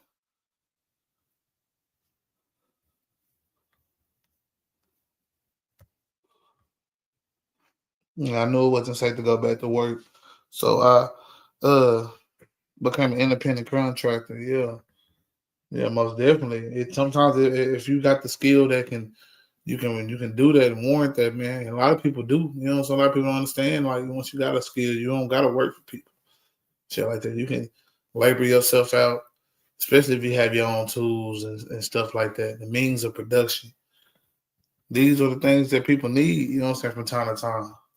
And there's always somebody willing to hire independent, you know what I'm saying, businesses and shit like that. People who know the craft, they can maybe look at it a little cheaper, maybe, or you know what I'm saying, less cost expensive. You know what I'm saying? Like they might get charged out the ass for some repair work or some work to be done from a company, organization and stuff, you know, service fees and convenience fees and all these different things where you might, you know what I'm saying, charge a flat fee, you know what I'm saying, in a certain amount of time, you know what I'm saying, and Because, you know, as an independent contractor, your thing is about maximizing your time. So if you can get a job done for a certain amount in a short time, you don't do it like that.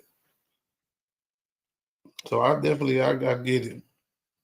I don't necessarily do independent contracting work, but you know, I mean, I work for my stepfather who had a business and shit, and you know, we had to figure out things from time to time, and it's all about maximizing that gas and just, you know what I'm saying, the rides, man. Like, you want to make sure you're getting the right rides, and you know what I'm saying, getting them in and out, and you want to also, you know what I'm saying, make sure that you know, you staying on the move, staying available. It's all about, like, even like with this Uber Eats and all that stuff, it's really about being available.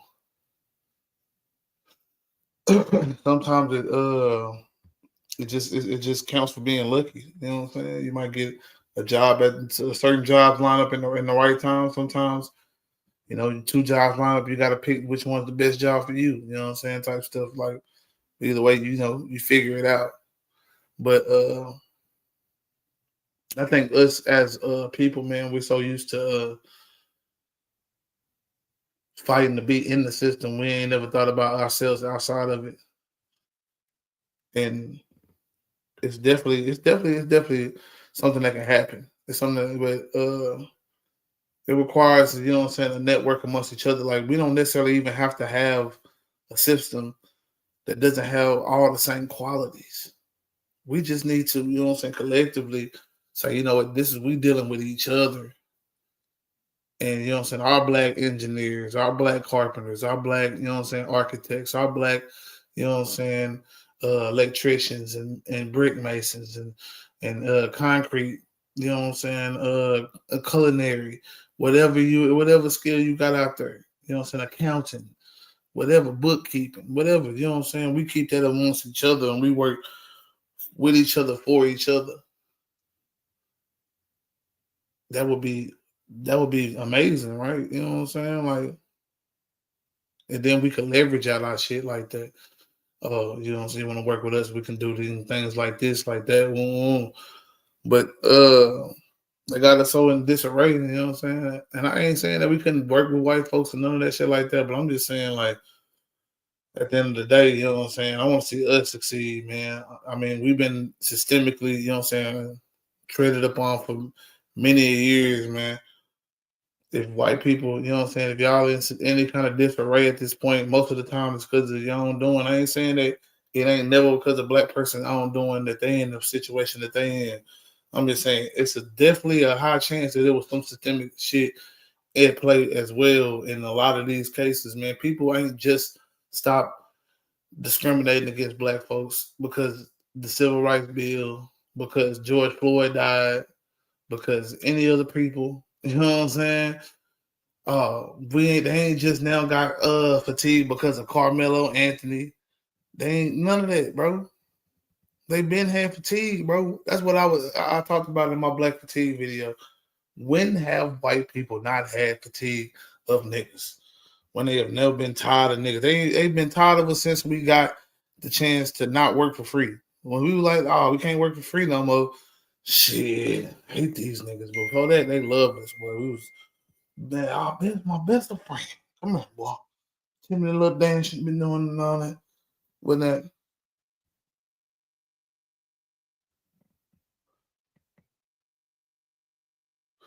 Yeah, man.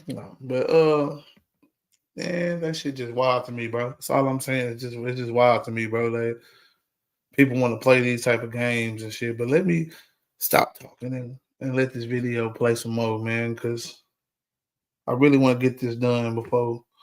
Without ever even going to college. The crypto boom throughout 2021 and 2022 exacerbated this nihilistic sentiment. This period led to what was essentially a mass blackpilling, a term that denotes a deep-seated cynicism and disillusionment with systemic structures. This disillusionment manifested in various ways. Most people, including most liberals and leftists even, retreated into full-on COVID denial. Overwhelmed by the scale of public health challenges and apparent indifference of leadership to mass death, they drank down right-wing propaganda. Others others vocalized their dissent, trying to explain that COVID never ended. It didn't just go away. The government just wants you to ignore it and to keep working. They only face backlash and abuse. This environment of gaslighting and suppression amplified people's feelings of isolation. By 2022, pressure built and people could feel that life was never going back to normal. The ground had fundamentally shifted beneath them. Something felt off and wrong. It was different, but it was hard to pinpoint what. These feelings were immortalized in the Man, my people in the chat, man.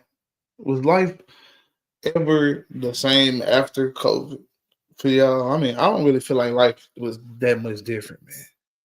Only thing that it was that I feel like 2020 showed us was that, you know what I'm saying, America really be hiding what it can do for its people.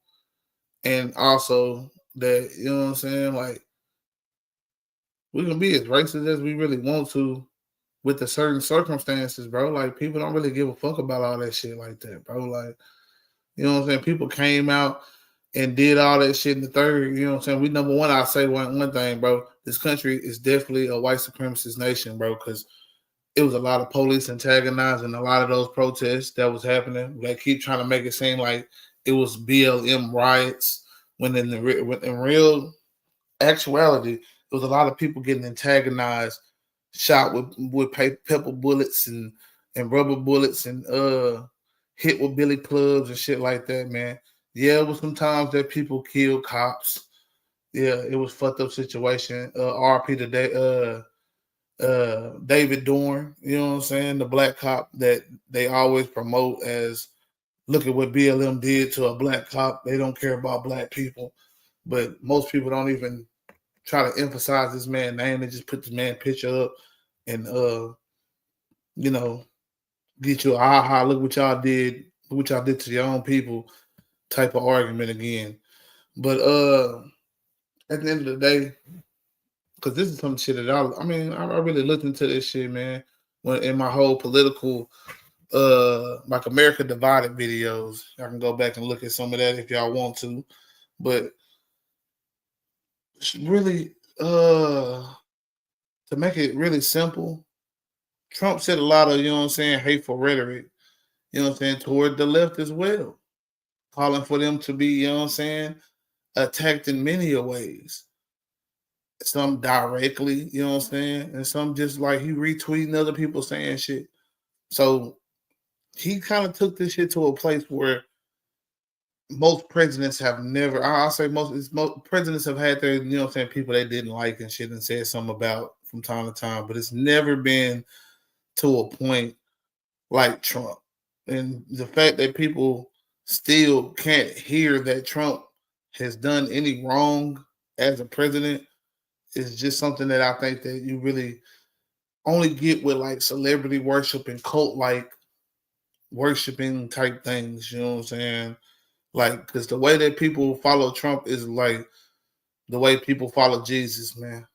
Sad to say. I mean, some people would look at that like, I don't care. They're not religious and shit, but I'm just saying it's definitely the same, you know what I'm saying, as far as how people will undeniably, you know what I'm saying, go behind, you know what I'm saying, Trump no matter what. And that's scary for a lot of people that also claim to be Christians that supposedly helps to give all that devotion to a Jesus Christ figure and, you know what I'm saying, God and, you know. So, because the Bible does say you can't serve two masters. So, you might want to think about that. But let's go and get some more into this video before I have to tap out.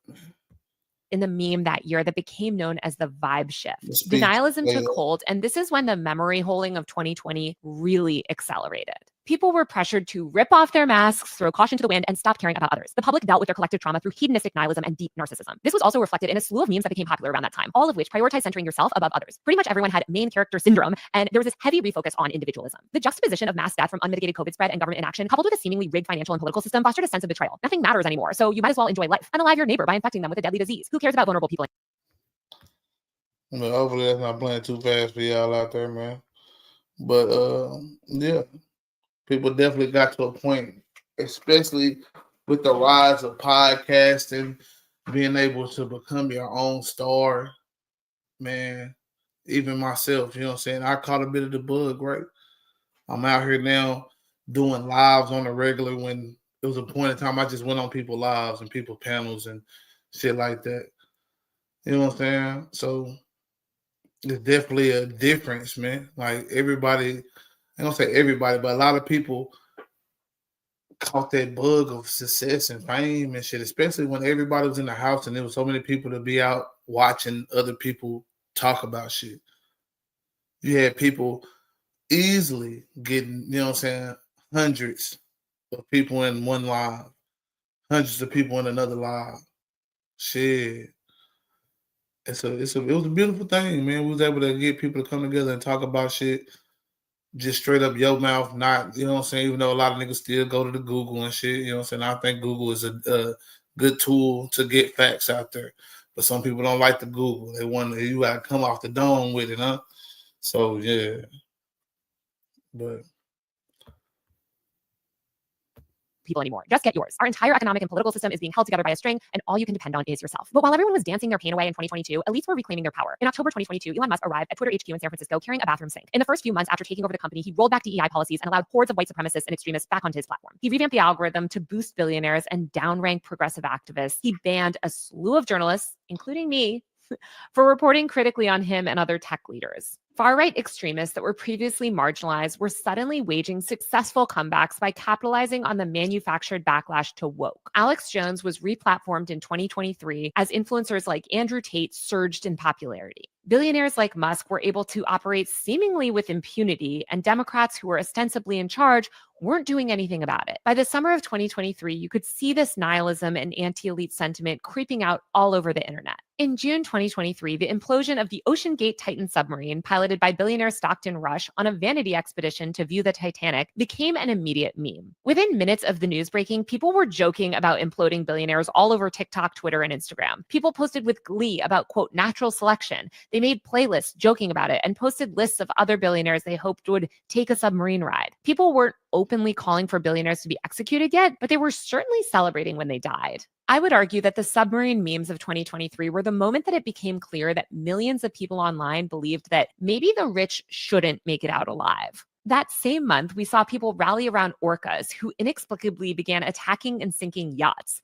Memes and parody news sites joked about the orcas literally eating the rich. By the end of that summer, Burning Man was engulfed in mud due to heavy rainfall, and the entire internet once again began relishing in rich people suffering. The perceived irony of a gathering that championed radical self-reliance yet attracted tech elites arriving in private jets and luxury RVs was too much. The Schadenfreude wasn't just merely about the festival. It reflected a broader societal disdain for the wealthy, particularly those seen as out of touch or hypocritical. Then October 7th happened. Palestinians who had been oppressed, tortured, and ethnically cleansed by Israel's apartheid regime for decades fought back. Israel responded by committing a live-streamed genocide for the entire world to see, slaughtering tens of thousands of innocent children and committing grave atrocities and war crimes. Israel murdered hundreds of journalists, bombed schools and hospitals, and did it all in the open for anyone with internet access to witness. But that's not how the mainstream media reported it. Suddenly, US airwaves were flooded with pro-Israel propaganda. Papers like the New York Times began pushing outright lies and easily debunked hoaxes in an effort to manufacture consent for the war crimes and ethnic cleansing of Palestinians.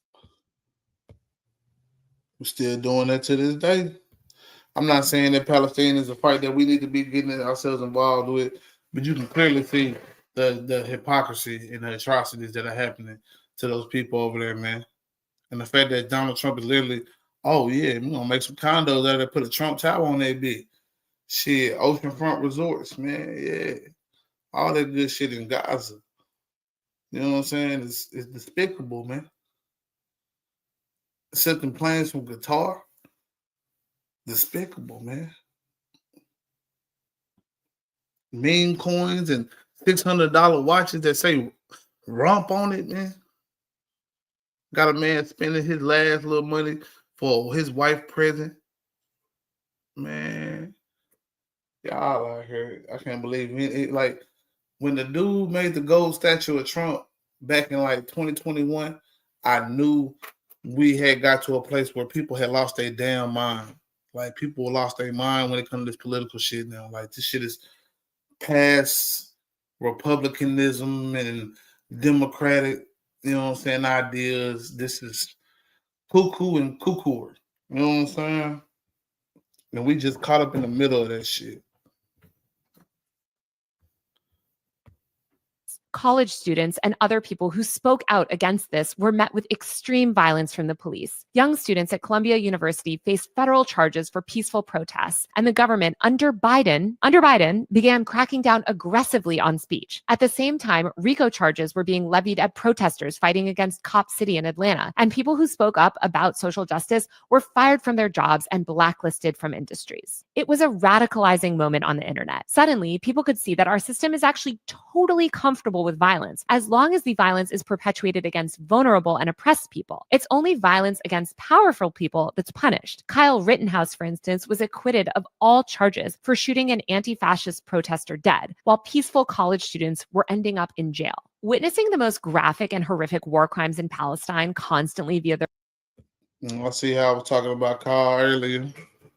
It got brought up in this video. Again, I get why Kyle Rittenhouse got off. But I definitely think that if it was a black kid, you know what I'm saying? Like, I know that's cliche. It was a black kid. But if it was a black kid, you know what I'm saying? I don't think that he would have been able to cross state lines with a rifle and defend himself. He would have at least got a charge of unlawful use of a weapon. Something. You know what I'm saying? Like, I think we all know this. But it's okay because we don't have to highlight the inequities of black people. That shit's gonna already be there. And then they get mad when niggas decide to whoop the shit out of somebody running up in their spot, calling them N-words and going all crazy. Because you know what I'm saying? That's the only power that we do have here in America, is the power to whoop your ass if you get out of line with me physically.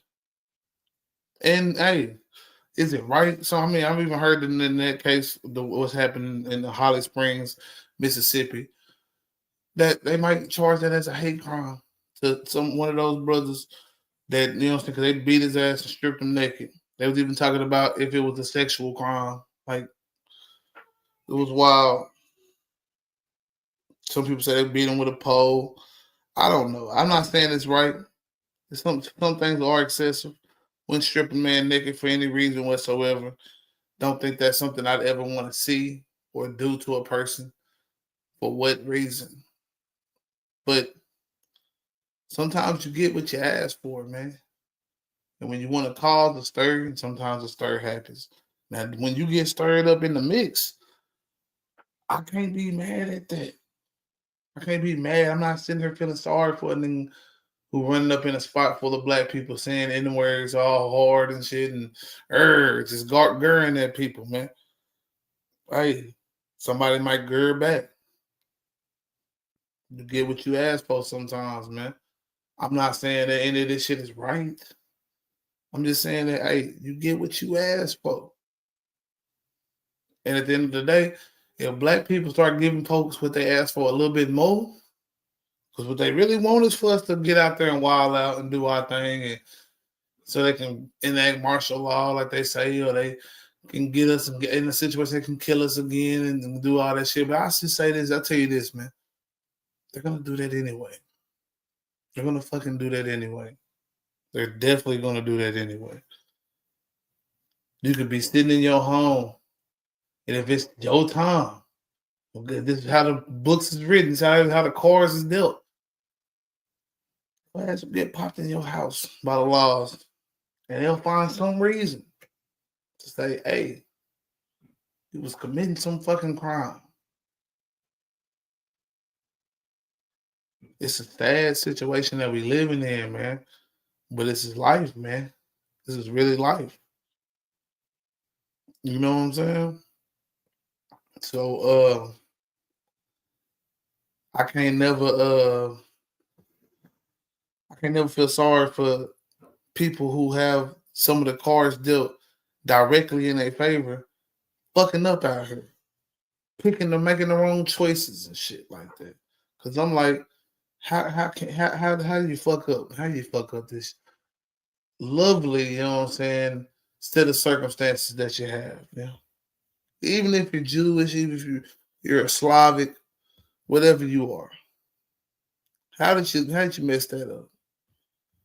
It's not really racist, man. It's really like an observation, man. You know what I'm saying? Their phones also normalized violence to the American public in a way that I don't think it ever had been before. I think finally people were able to see exactly how violent and hypocritical the US empire is and how cavalier people in power are about that hypocrisy. You can see these beliefs reflected in polls throughout 2023. For instance, a 2023 survey by the Public Religion Research Institute showed that about a quarter of US citizens agreed that Americans, quote, may have to resort to violence in order to save our country. This was up sharply from just 15% in 2021. And I also just want to stress again how high both of these numbers are for a country that's theoretically a democracy. Like in normal democracies, you don't have these high numbers. By 2024, a pervasive sense of disillusionment had taken hold. Joe Biden's decision to seek re-election despite widespread concerns about his age and cognitive abilities caused people to question whether our democratic system was really working. His disastrous debate performance and revelations about the Democratic Party's efforts to downplay his mental issues only sowed more distrust. For most of 2024, it felt like we were a nation sleepwalking with no one at the helm. When Trump was shot at a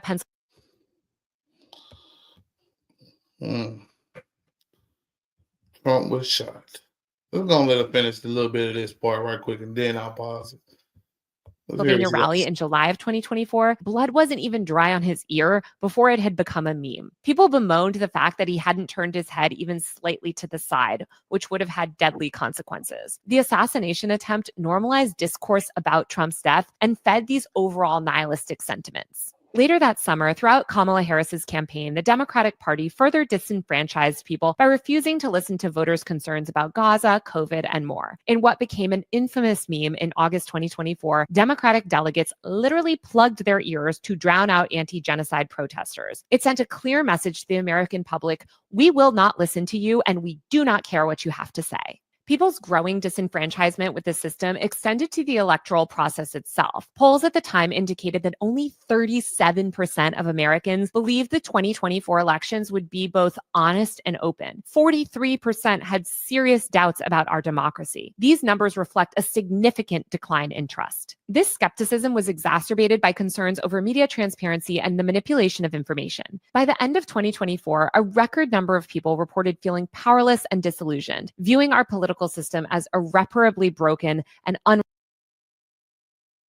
unresponsive to their needs. As the academic Jamie Cohen told me, quote, much like many authoritarian countries, people realized America is a democracy in name only. Then, on December 4th, 2024, United Health CEO Brian Thompson was shot dead in the street. Within days, the police had apprehended Luigi Mangione as their prime suspect. Even before his arrest, the killing became a meme, and millions rallied behind Mangione's alleged actions. The public and legal response to Mangione once again revealed the massive disparity between how people in power treat different victims of violence. Mangione currently faces federal and state charges, including murder and terrorism. Attorney General Pam Bondi announced that the state would pursue the death penalty. Meanwhile, the week Mangione was arrested, Daniel Penny, a former white Marine, was acquitted after choking Jordan Neely, a Black homeless man experiencing a mental health crisis on the subway, to death. As Cohen told me, quote, it felt like there was no such thing as penalty any longer unless you're saying something that criticizes people in power or supports social justice. Just a few months later, in February 2025, the US government responded to the escalating Tesla takedown protests with severe crackdowns, and officials began labeling acts of vandalism against Tesla cars as domestic terrorism. Trump warned that people who harmed Tesla cars could face up to 20 years in prison, potentially serving sentences in El Salvador. The FBI and that's something in itself, man. But with all that she broke down, man, yeah, so it was very radical. 2020 was very radical, and I think people have gotten a little nihilistic and got to the point where they don't care about death like that as much anymore. We see a lot of deaths become spectacle for people to analyze and talk about. So it's not really as much of a saddening effect that it might have used to have. Like death just doesn't hit us in the same way anymore. Like I said, there's memeable deaths. That's something that was never a thing. Memes was never a thing, of course, but it's just it's pretty wild, man. But I'm gonna end us out with this Deontay Cobb, man. He on another level with this shit now these days, man. Like, y'all should definitely go fuck with the Grits and Eggs podcast, man. Homie is a true speaker, bro. He's a speaker of men, man. He talks about our plight in a way that is definitely needed. There's space definitely needed for him, you know what I'm saying? He might be the guy, you know what I'm saying? I don't ever want to put one guy as the leader. But, man, you better stop beating on my door like that, man. Yeah, no hit door. Go back to your room, man. But I'm going to let him speak real quick, and then I'm getting up out of here, man, because obviously my boy ready to go read some books, and we're going to read some books, man. So, let's go, man. We got to let go of the cool and get on the code. Niggas got to stop being happy to just be in the room. I'm not just happy to be here. You can't make me happy to be in a room I built.